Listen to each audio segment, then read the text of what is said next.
Ramdurg Rotary club ಮತ್ತು inner wheel club ಆಶ್ರಯದಲ್ಲಿ ರಾಮದುರ್ಗ್ ಪಟ್ಟಣದ ಬನ್ನಿಗಿಡದ ಆಸ್ಪತ್ರೆಯಲ್ಲಿ ರವಿವಾರದಂದು ಸಾರ್ವಜನಿಕರಿಗೆ ಉಚಿತ ಚರ್ಮ ರೋಗ, ಮೊಡವೆ ಹಾಗೂ ಕೂದಲು ಉದುರುವಿಕೆ ತಪಾಸಣಾ ಶಿಬಿರವನ್ನು ಆಯೋಜಿಸಲಾಗಿತ್ತು. ಈ ಶಿಬಿರದಲ್ಲಿ 50ಕ್ಕೂ ಹೆಚ್ಚು ರೋಗಿಗಳು ತಪಾಸಣೆ ಮಾಡಿಸಿಕೊಂಡರು. ಈ ವೇಳೆ ರೋಟರಿ ಕ್ಲಬ್ನ ಅಧ್ಯಕ್ಷರಾದ ಮಹೇಶ್ ಹುಕ್ಕೇರಿಯವರು ಮಾತನಾಡಿ, ಪ್ರತಿ ವರ್ಷವೂ ನಮ್ಮ ರೋಟರಿ ಕ್ಲಬ್ ಸಂಸ್ಥೆ ವತಿಯಿಂದ ಹಲವಾರು ಸಾಮಾಜಿಕ ಕಾರ್ಯಕ್ರಮಗಳನ್ನು ಮಾಡುತ್ತಾ ಬಂದಿದ್ದೇವೆ.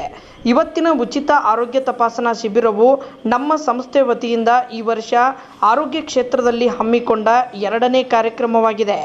ಎಲ್ಲ ಸಾರ್ವಜನಿಕರು ಇದರ ಸದುಪಯೋಗ ಪಡಿಸಿಕೊಳ್ಳಬೇಕು ಎಂದರು.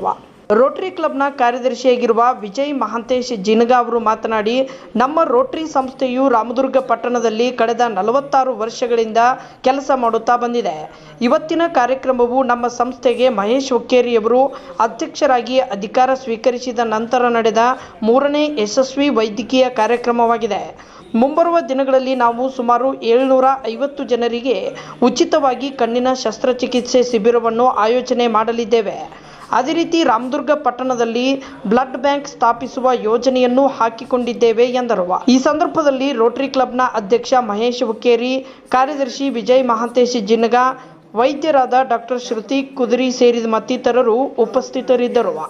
ವರದಿ ಅಫ್ತಾಬ್ ಸರ್ ಮುಲ್ಲಾ. ಅವಶ್ಯವಾಗಿತ್ತು ಮತ್ತು ಮಾಡ್ತಾ ಇರೋದು ಶ್ಲಾಘನೀಯ.